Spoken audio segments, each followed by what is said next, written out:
Today, we're talking all about cold calling, how to do it, how to talk to motivated sellers. And honestly, I'm going to simplify it for you. Let's just call it cold calling 101 because that's what we're going to do. And honestly, a lot of you starting out, this is what you do. This is probably the number one way most people get started out in wholesaling. And I want you to understand why that is. Okay. So let's talk about what is cold calling. It's cold calling. Nobody's invented it. It's been around since whoever invented the phone, Alexander Graham Bell. And ever since there's been a phone, there's been cold calling. So it's over 100-year-old craft. Yes, it's gotten more sophisticated, but I'm here to tell you it's been here forever. And not only does it work in wholesaling, it works in every type of business known to mankind. Honestly, I don't know a business where they don't use cold calling. So this is a skill set that is a common practice. And if you don't use it in wholesaling, you're really missing out. So cold calling is just the art of basically calling people you don't absolutely know. That's where the word cold comes in. And what you're trying to do is connect with them to see if they have interest in selling their house. Easier said than done. And I'm going to be honest with you, for the record, I avoided cold calling my first 12 years of wholesaling. Why? Because I had a lot of success doing other ways, and I did door-to-door sales. And honestly, I promise you, door-to-door is much harder than cold calling, especially in today's market. But the reality is nobody ever really taught me the skill set, and I did it organically. I would take leads and I would call, but I never did it as a ginormous business part. Honestly, until my son really deep dived into it and added it to our business, I didn't do it. Now, I've learned a lot. I've had 8 years experience now deep diving cold calling, and I'm here to tell you, I'm going to share the highs and the lows with you. But cold calling, everybody asks me, Rick, why do people want to cold call? Number one, it is flat out the fastest, most efficient way to connect with motivated sellers. End of story. There is no other better way to do it. I don't know how else to tell you. Look on paper and go, okay, how can I talk to 500 people without leaving my home office, whatever you want to call it, and then just find out the ones that want to work with me. Try getting in your car, try sending that many emails, try to go door knocking. Hands down, from an efficiency standpoint, cold calling is king. There's only one other method that's ever superseded it, and by now it's pretty much outlawed in most states. That was ringless voicemail, RVM, but that was a form of cold calling. And it's mostly been outlawed. And if it hasn't been outlawed in your state, I promise you it's coming soon. So I'm not going to teach that method. So why do cold calling? Hands down, the fastest way. If you got in your car and tried to meet with every motivated seller on a list, you might bang out 30 or 40. And you're probably only talking to 10 people total. And in 10 people, a 15-minute call, you just do the math on it. Like you'll run out of time. So on paper is the perfect, most efficient, most targeted way to comb through as many leads as humanly possible. Now, I never said it was easy. I have never, ever said it was easy, but you need to understand why it is so popular. Number two, if you don't have any money or you have very, very little money, cold calling is going to be your way to do it. Like how else are you going to do it? If you don't have a car, you don't have gas money, you might have to spend a little bit of money. We'll get into the mechanics of how that works, but you can technically skip trace any lead's phone number, even a driving for dollars list, get the phone number and call on your cell phone. The only requirement, heck, you don't even need a cell phone. I'm going to go through and show you why. So if you're flat out broke, this is probably the most popular method. And honestly, the number one question I always get on cold calling is, Rick, how many calls do I have to make before I get a deal? And I'm here to tell you right now, if you have to ask me that question, you're starting off in a really bad position, period. We all want to know and we all want to know how to do it. But the reality is that is not a question. The question is, what's your fortitude? What's your conviction? What's your belief to actually get you through cold calling? Tell me what that is, and I'll tell you how long you'll last in it, but we'll try it out. So cold calling alone will not get you a deal. And this is where a lot of people miss it. The problem with cold calling is, who are you going to cold call? Who do I cold call, Rick? I already know I need to get motivated sellers, right? That's a given. So how do I get motivated sellers? Number one, you don't call on the MLS. Anyone who teaches you to call on MLS, I promise you they have a course to sell you on top of it. There are not motivated sellers on MLS.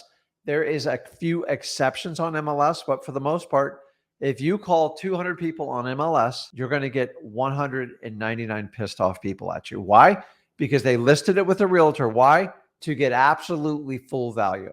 And when you come in with your 30 to 40 cents on the dollar, whatever it is, 50, 60 cents, you want to know why you're laughed out? Because you're fishing in the wrong pond. So rule number one, All cold calling should be targeted around off-market deals. I cannot be any clear about it. If you cold call for on-market deals, it's painful. It doesn't mean it's doable. It's just painful. It's the truth. Why? Because we've done it endlessly. Honestly, you'll run out of time and money before you find enough deals to make that profitable. It's the truth. So cold calling is not good enough by itself.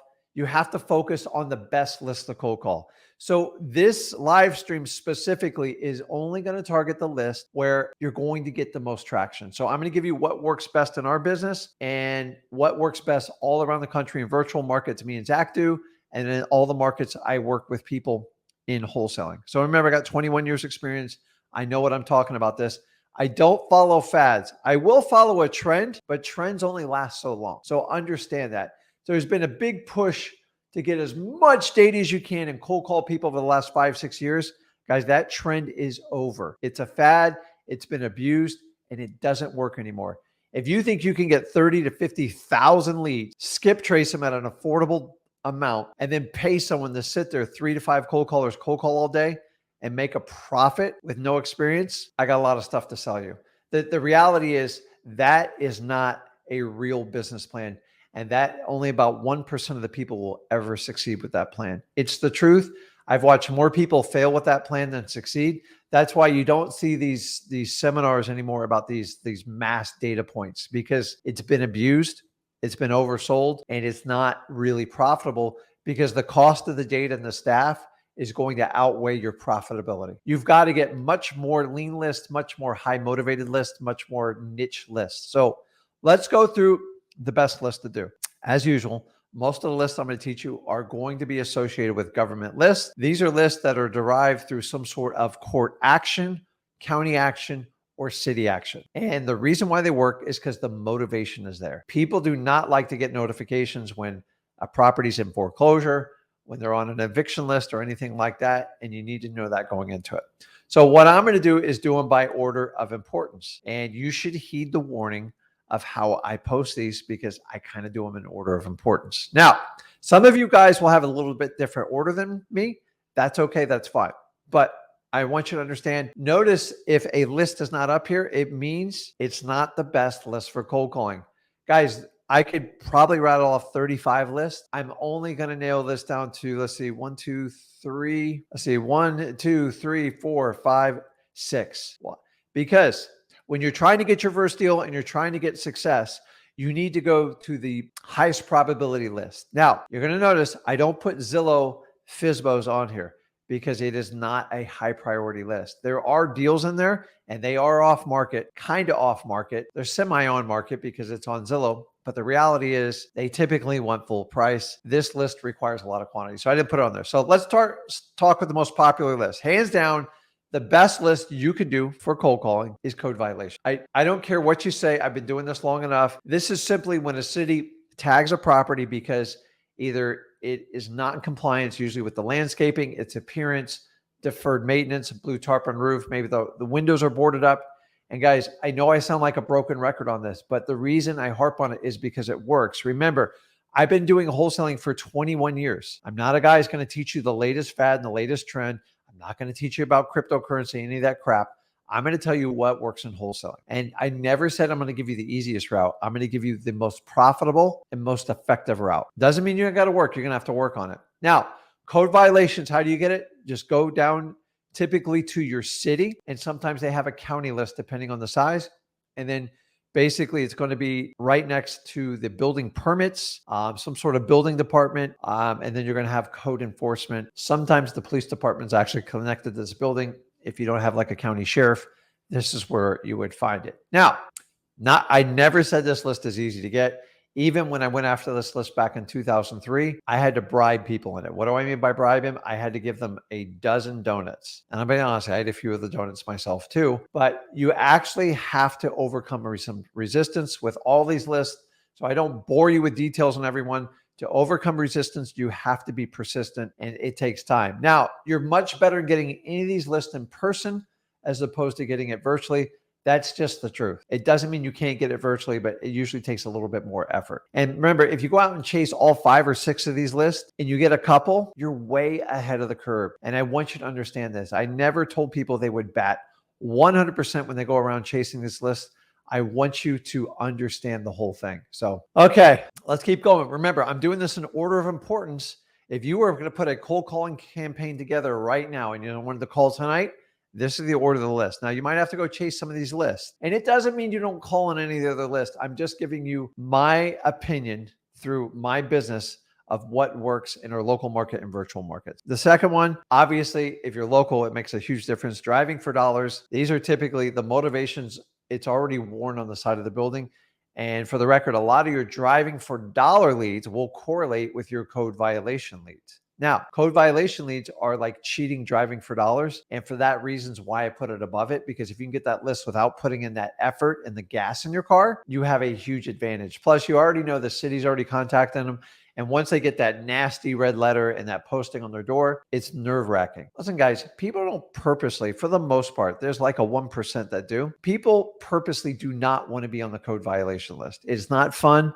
It's not rewarding to be threatened by the city to go in front of a special board and have a lien put on your house. Code violations on average, it's about $100 a day once they enforce it. And some of them have very little limits. I've seen them go as high as $30,000, $40,000. So driving for dollars is like finding a code violation before it actually happens. And I want you to understand that. It's pretty cool. And it actually gives you an upper hand advantage. Now, driving for dollars, when you find those types, they eventually turn into code violations. So whoever catches them first and can build rapport with the motivated seller, they're most likely he or she's going to win. So code violations, driving for dollars. Batting in third, not quite cleanup, but getting close to it. Evictions. I like evictions because they're actual lawsuits. And you know how I talk about the resistance to get these lists, evictions? You should have zero. You know why? Because it's a public lawsuit. So basically, when you go after a tenant for an eviction, and basically they didn't pay the rent or they destroyed the place or they won't leave the place voluntarily, you enter into a lawsuit for possession of the property. And you're looking for a court ruling. Most tenants do not respond to these.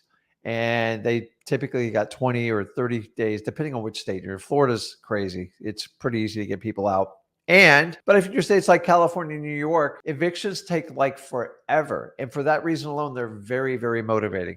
The reason why I like evictions is if you have the right landlord, and here's the difference with evictions. If they have like 50 plus properties or 100 properties, I typically don't waste my time on those types of evictions. Why? They're professional landlords. They are not motivated to get rid of the property. Now, find me the person that's got 1, 2, or maybe even 3 rental properties. That's the max. Those people got into real estate because they went to someone's stupid seminar and they said, listen, you can buy real estate. And here's the really cool part. You can even pay retail for it. And then your tenants pay off the loan. They pay off the carrying cost. And then in 10 or 12 years, if you're disciplined, you're going to have everything paid off. And then the house goes up and doubles in value. And then you get appreciation, you get the tax write-off, and your tenants pay for everything. Guys, I'm here to tell you, theoretically, it sounds perfect. Okay, I bought into this. This is what sucked me into real estate in Asia. The reality of it is nowhere even close to how I said it. Tenants will beat up the property. If you don't have good landlord skills, documentation, take pictures, do proper check-ins, discipline to keep a separate checking account, set up an LLC, get legal advice, get the right insurance protections. Most landlords don't have the right insurance protections. You're probably going to wind up getting sued in the long run. So I've been sued multiple times as a landlord. I'm actually one of the worst landlords you'll ever meet because landlording is not my specialty. So whatever landlording I do right now, I have a manager and they manage it. Honestly, I'm too nice to people and I get in trouble on that. And at one point I had up to 30 properties and I sold them all because I made much more money wholesaling. Now I keep specialty properties that make a lot of sense for me and I handpick and keep those. I'm not looking just to collect rentals because there is a huge tax for rentals and most people will not tell you about this. So the reason I'm telling you this is when they put it up for eviction, the property is typically vacant, it's typically distressed, it typically needs repairs. And if that landlord's ever going to make a decision to sell, it's right there. And when someone buys a property and they had this dream and then the reality hits them and their expectations didn't meet the reality, they are really eager to sell. And some are more eager than others. And it's one of my favorite ones. Just avoid the professional landlords. They're a pain in the butt and they have no interest other than wasting your time. So, and then on a lot of evictions, this is for the newbies out there. In a lot of states, even like Michigan, on the bottom of the complaint, they put the owner's cell phone number on there. So you can actually skip tracing on this. A lot of them in Florida, it's like hit or miss, but there's a lot of states where they put that information right on the lawsuit on the front page. So we go crazy in Michigan with this stuff. It's really good stuff. Now, the next one, tax delinquencies. These are people that have not paid their real estate taxes. And eventually, if they do not take the proper action by getting the debt paid, they will lose the house to a regular auction. So as time goes on, the motivating factor goes through the roof. And remember, in most states, the homeowner owns the property until it is sold at auction. So it's a lot of people think, well, I'll go to a tax deed. I'll go to it. So there's a tax certificate sale, which basically is financing for someone to get a interest payment. So if I owe $2,000 in tax and I go to a tax certificate sale, I pay $2,000 and then we bid the interest rate on it. And it usually starts at like 18, 19%. And it'll go as low as 1%. So if it got bid down to like 10%, then that's basically theoretically my investment. I don't own the property. I just own the lien. And a lot of people think, well, that's a secret way to buy properties. It's not. I'm just telling you, the real crappy properties are the ones that sell at auction because nobody wants them. Either they're like little unbuildable lots or the property's historical or it's a vacant piece of land. And a lot of those properties wind up being foreclosed and owned by the city. So if you think you're just going to buy like tax certificates or do like, worst case, you go to a tax deed sale, that's basically like a regular foreclosure. You're bidding on properties that nobody else wants. So you better heed it. So unless you have insider information, I wouldn't touch it. Tax delinquencies, the best way to invest is to contact directly the homeowner and try to work with them. If they can't pay the taxes, odds are they can't afford the property and they're going to have to move on. The idea is you give them dignity. Hopefully they can get some money to walk out of it.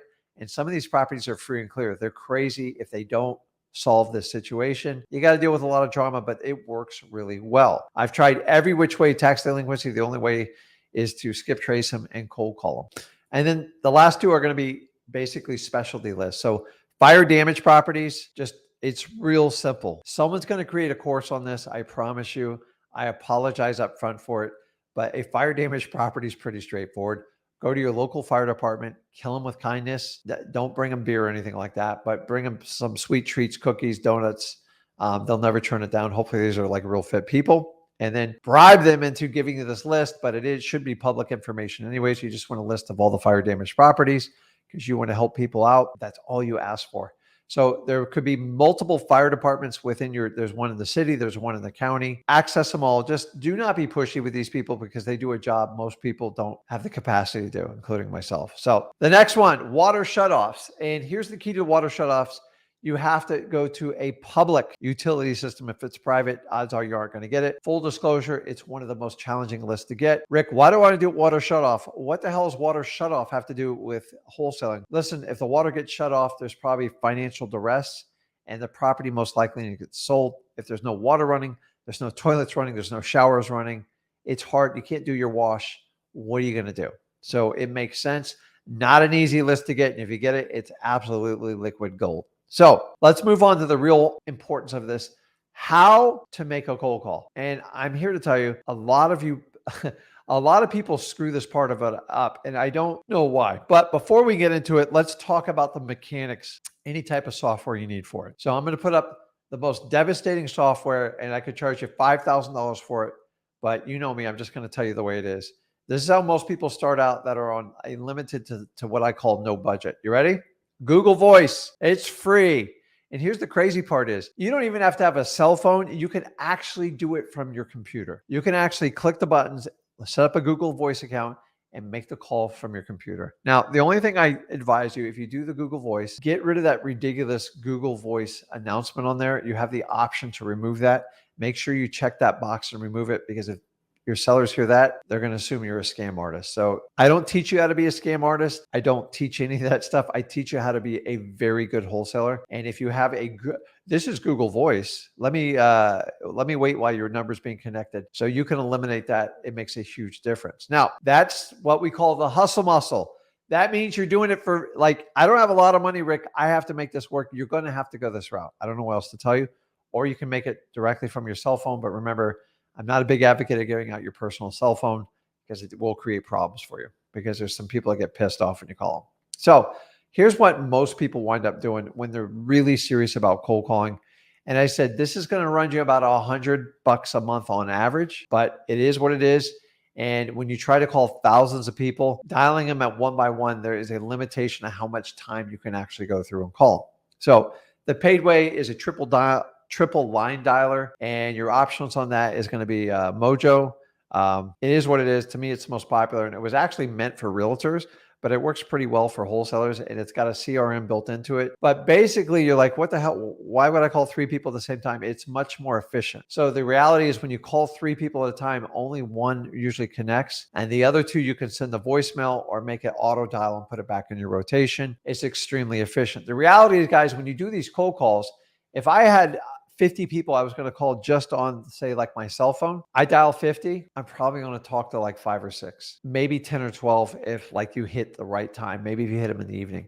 That's the truth. So that's why a triple dialer is so effective, because it's a better use of time. I get it. It costs like $100 to do it, but it is what it is. Now, there's other ones. There's the Zen Caller, Zen Dialer, whatever. There's a million softwares out there. Don't go broke doing it. Mojo will cover most of what you want to do with it. But if you want to get through a large volume, which is what it's going to take when you start out at wholesaling, there's only so much damage you can do with a Google Voice. And it's just the truth. You guys need to know it going into it. And for that reason, if cold calling is going to be your only strategy and like you're all in on it, you might want to consider the cold caller. But I'm sorry, the triple line dialer. It's extremely efficient. And there's some real cool techniques you can learn how to do it.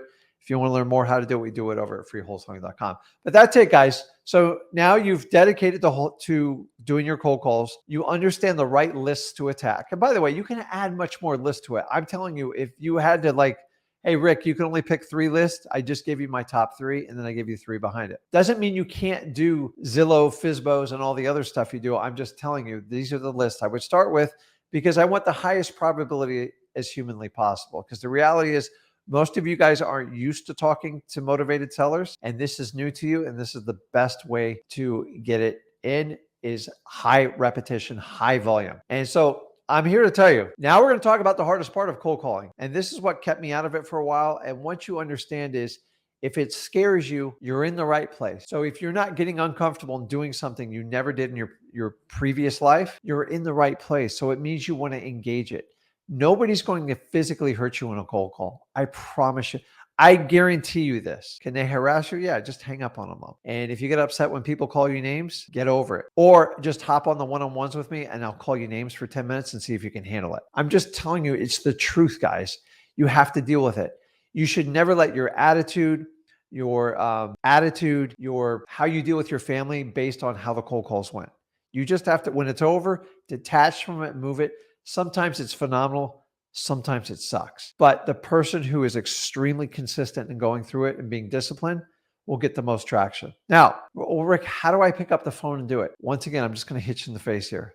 I do not have a fancy formula. You didn't pay me a $5,000 course, so I'm not going to sit here and massage you to try to get through the 30-day expiration on a refund policy on your credit card. I'm just going to tell you the truth. I'm going to say, hey, John, pick up the phone, start smiling and dialing, and don't stop till you make X amount of calls. If you can't handle that, we probably can't work together. Now, a lot of you go like this. Here's my favorite part. This is what drives me nuts. But Rick, I started the cold call. I go, how many cold calls did you make this week? I don't know. I made like 20. Now, when you put the word like in front of 20, it means you made 8 or 9. And you didn't like the outcome of it and you stop. And if you take that mentality approach with cold calling, I guarantee you failure. I'm looking for the person to go, listen, I'll rip through this 2,000 call list. And I look forward to the 10,000, but after that. And I'm going to keep going until I get my deal. I don't care what you or Zach say, Rick. You give me that attitude, I know you'll be successful at cold calling. But if you like, you're horrified to get, here's the reality. You got to get through about 300 cold calls till the fear just drips away like a water off a duck's back. Because after a while, you learn they're not going to hurt you. It's not as bad. Honestly, the reality is your anxiety for cold calling is 10 times worse than the actual cold call. I promise you. I guarantee you it. And honestly, you're going to teach yourself a new discipline when you do something you're scared of, you fear of, because you don't know how it's going to come out.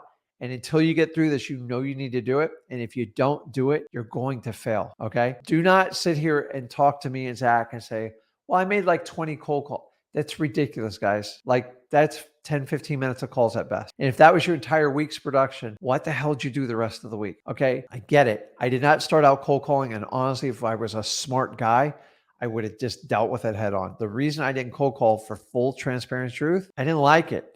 And it made me uncomfortable, and nobody had a system to really teach me. I know they've been doing it for 100 years. I should have figured, because if I cold call when I started in 2003, my God, I would have tripled my business overnight. So I just want you to understand, learn from my mistakes. And I let pride get in the way, and my ego took over. Remember, I always tell you guys, bury your ego, because your ego will take you out in wholesaling. So if I just set my ego aside and did what I was scared of, I could have tripled my business within a year or two just by cold calling. And by the way, nobody else was even cold calling back then. I would have hit it way out of the park, but I let my own anxiety and fear get in the way of it. And I want you to learn from it. Okay. I have no fear of doing anything now, but I'm just telling you, when I started out, especially the first few years, I was like, I only called like extreme specific lists. So now you just got to pick up the dial. The phone won't eat you. And the worst case scenario, ready for this? You're going to get chewed out, or you're going to get hung up on. Oh my God. And honestly, if somebody wants to hop on the live today and you want me to chew you out and hang up on you to prepare you, I got no problem doing that. It's just the truth, guys. They're not going to hurt you. And the sooner you get through it, the better cold caller you're going to be. Most of you guys are like, you have no problem talking to a stranger walking down the street, having a conversation with somebody at a coffee shop. But when it goes to put like financial money in your pocket, you guys avoid it like the plague. And I'm here to tell you, if you know exactly what you need to do, just deal with it head on. It's not the end of the world. You're not physically going to get hurt. Honestly, it's much more effective than door to door. And door to door, I'm here to tell you, I have been chased. I've been chased by dogs. I've had humans chase me. I've had really bad stuff happen to me. I had somebody throw a center block at me once before. And I still did it all in spite of this. Because you know why? Because I felt it was the most effective way. It's just the truth. I should have been cold calling. Learn from it. So we pick up the phone. We call. Rick, what the hell do I do after that? It's real simple. 2 questions. Get these fancy scripts and all this crap out of your face, because everybody knows you're reading from a script. So ask yourself, can I ask 2 simple questions, and can I memorize them? Okay. By the way, I don't want to hear if you're an introvert or an extrovert. It doesn't matter. The matters is, do you cold call or do you not? Nobody gives a crap if you're an introvert or an extrovert. Nobody cares. Guys, honestly, off camera stuff like that, I'm a pretty quiet guy. I got my downtime, I got my uptime, and it all has to be balanced out. So 2 questions, real simple. The first one, you have to identify who's on the phone. Why? Because if you go through an entire spiel and you're talking to the wrong person, you're wasting time, and time is money, right? Now remember, if you read from a script, it's going to seem unauthentic. I'm okay with you having points spelled out. And I'm going to tell you how most people screw this up. 2 questions. That's all you got. I've dealt with the best cold callers in the entire world. It always comes down to 2 questions. How you ask the question, completely up to you. In the beginning, I wouldn't wing it, but after a while, you'll figure out how to ad lib to it. Number 1, we're going to identify it. Hey, are you the owner of 123 USA Main Street? I want to know I'm talking to the right person. If you're not, a lot of times other people pick up the phone. Sometimes it's a landline, sometimes it's a cell line. It doesn't matter. You have to understand that. Are you the person? Are you the owner? Yes. Now, half the time they'll say yes, half the other time no. By having them answer a simple yes question, you're moving in the right direction. Now, the next question is real simple. We have to identify if there's even a slight hint of motivation for what? To sell the property, right? So I need the owner of the property, and I need to know if they even have a slight interest in selling it. That's it. Because what you're doing right now, so you understand. So question number 2. 1, are you the owner of USA Main Street? Yes. Awesome. You have any interest in selling the property? Hey, John, you got any interest in selling that property? It's a pretty cool property. My partner drove by. We'd love to talk to you about it. That's it. All you are is question 1, you're disqualifying. See, most of you try to think you get these fancy scripts from these gurus that never ever cold call in their life. And then you try to put people through the qualifying process. In the beginning, you just disqualify. The reality is if you make 100 cold calls, 90 of them will not be qualified. Period. So why spend time? There's no point in building a rapport if people have no motivation. You can build 4 hours of rapport. You're going nowhere on that. It's like meeting a realtor on MLS and telling them to take your 50 cents on the dollar offer.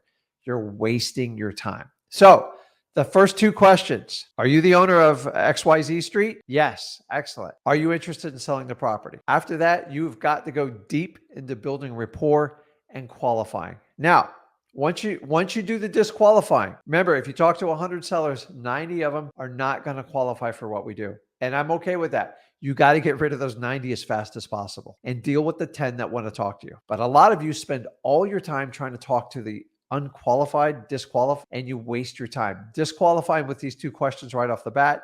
You can ask them their name in between.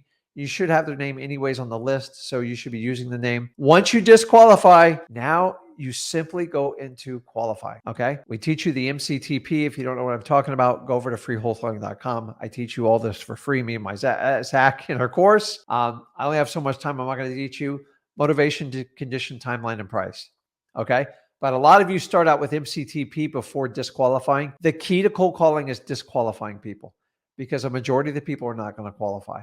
So if you can cut and narrow and get rid of the 90% of the waste right off the bat, you'll do so much better cold calling. End of story. And I want you to understand that. Everybody understand that? You have to disqualify before you qualify in cold calling because you're reverse engineering it. The reality is if you try to qualify everybody with MCTP, you're not going to get through 20 or 30 phone calls in your like couple hour session. If you do it the other way, I've never told you building rapport with unqualified sellers is going to get you anywhere. It's the same problem. They're not qualified. So the key to cold calling success, you ready for this? Is consistency. Is the other part. So here's what a lot of you do is you get the guts to do it. You get a great list and that's awesome. And then you cold call and you do it for a day or two or even a week. And then you go, I didn't get the result. I'm done. Dude, if I was going to told you it was going to be that easy, everybody would do it and you wouldn't have any type of competitive edge. It's going to be tough. You're going to have to get through it in the beginning. Most of you don't have the experience. You got the right attitude. You're smiling and dialing. It just takes time. And as you go through the journey, you gain the experience and you learn how to talk to people so much better that your ratios go up. Instead of calling 5,000 people, you can call 1,500 and get a deal. Now, don't use those numbers because the numbers are all over the board depending with your experience and what market you're in.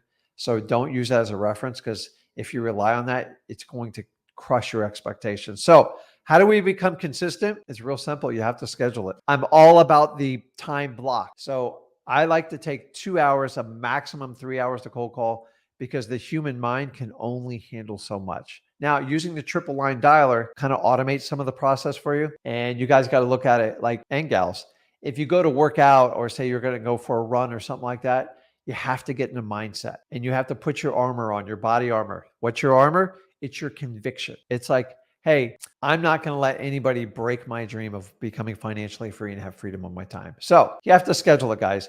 But like, don't think you can do 8 hours of cold calling. You probably could, but you're going to have some mental failures by doing that.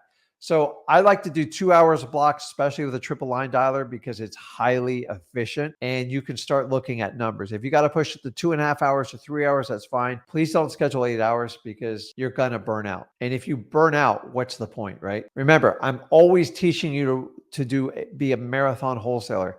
The sprinters, they're all around you. They're everybody who's trying to sell you a get rich quick course through wholesaling. It doesn't work that way. It's all bull. No, I get in trouble with YouTube. It's BS, guys. I'm just telling you. It's up to you. So you have to schedule it. So those who are brutally serious about cold calling, you schedule. How do I schedule it? Go in your Google Calendar, 100% free, and block the times out and repeat it. And then you got to document and hold yourself accountable.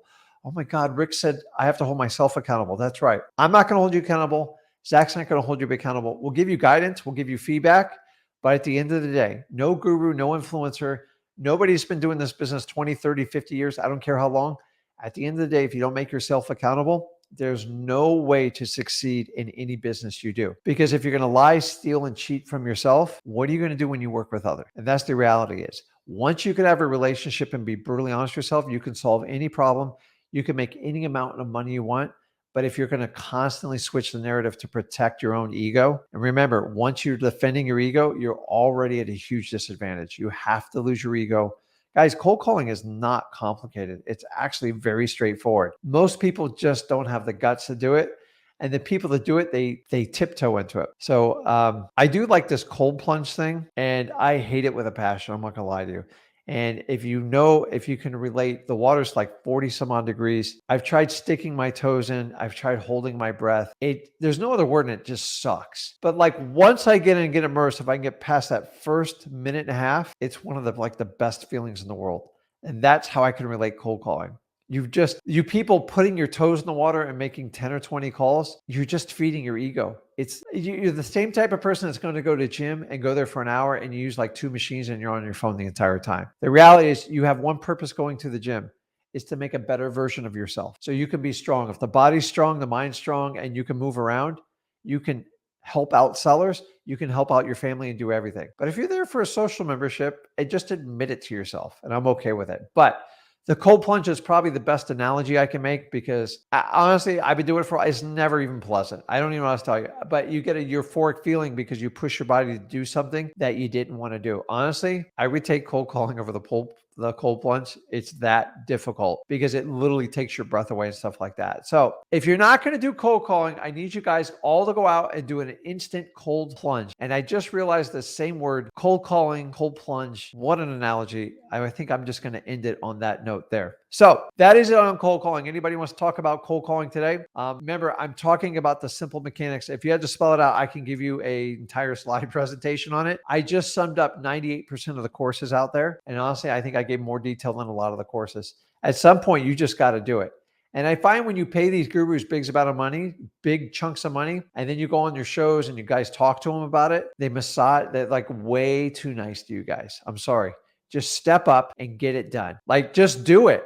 And at the end of the day, if you got scared calling, just admit it. I got scared. This is what freaked me out. How do I overcome it? And then we can have a real conversation. But if you want me to justify your 10 or 20 cold calls, you got the wrong dude. I ain't going to do it, man. You've got to do it. Okay. So, and here's the thing is, like, some of you just aren't meant for cold calling. Let's just be brutally honest. It's just the truth. It's okay. Then you're going to have to find other ways. You're going to have to step up driving for dollars. You're going to have to do reverse driving for dollars. You're going to have to step up and do mail. You're going to have to do door knocking. So I want you to look at the alternatives to cold calling because sometimes it's painful. And a lot of you go, well, I'll just do SMS text. You're kidding yourself because SMS text, the goal is to convert them to the phone. And if you want to use it as a giant lead source, that's fine. SMS works fine with that. But remember, the goal of SMS is to convert them to a phone call. That's why cold calling is so efficient, guys, because it is a direct line. And if you can connect one, that's one of the fastest ways to get a deal with little to no money out of your pocket. Don't forget that. And that's just it I have on cold calling. So